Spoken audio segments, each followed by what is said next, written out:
guys!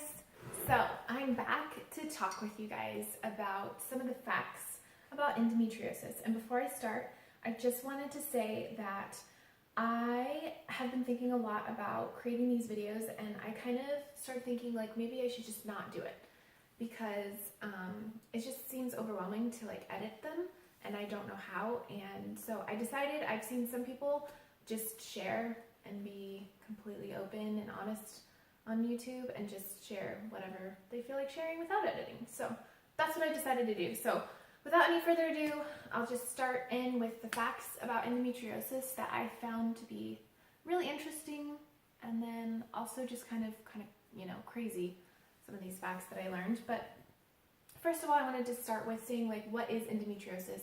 Because a lot of people ask me that now, like, what do you have? What is it? So basically, it is your tissue inside of your uterus. It's a type of tissue that mimics sort of your uterus tissue, and it goes outside of your uterus and then starts latching onto different organs, and basically it's just really painful. So 1 in 10 women have endometriosis, which I thought was pretty crazy.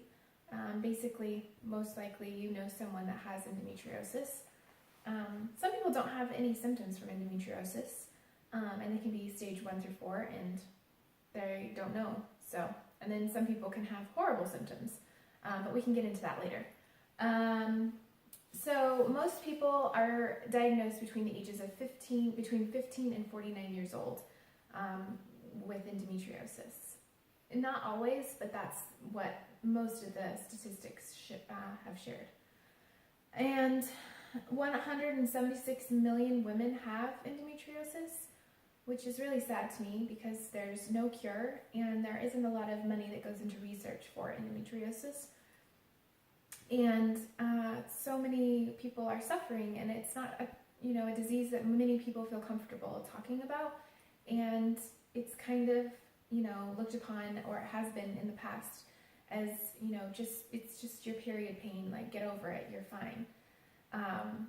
For me, it was pain every day, all day for 7 years, and yeah, it would get maybe a little bit worse on my period, but I was always in pain. And I'm going to do another video, and I'm going to share my specific symptoms, because every single woman that has endometriosis, it's very individual, and each person's experience or symptoms can be very different than another woman, which I understand can make it really hard to diagnose.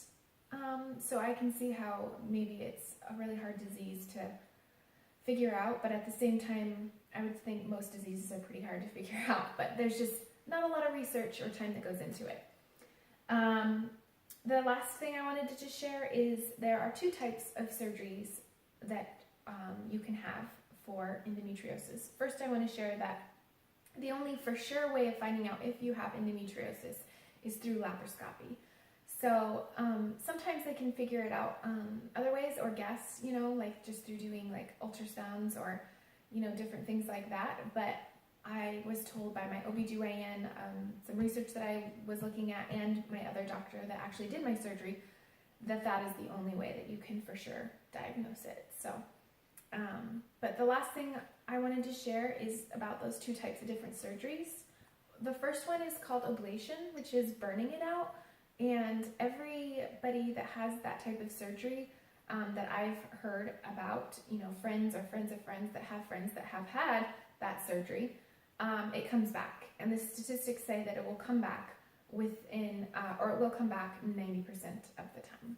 The other type of surgery that you can have is called excision surgery, and that's the type of surgery that I had.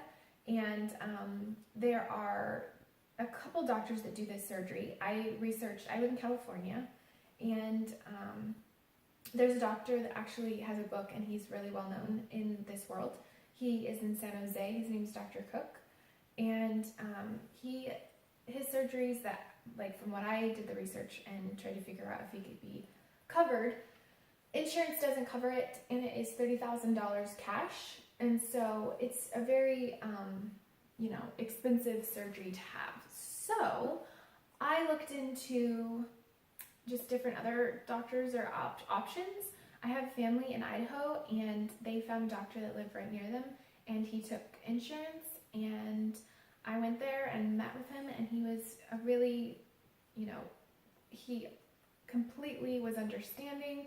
In my very first appointment, I felt super comfortable. He was super, professional, and I just felt like it was the right decision.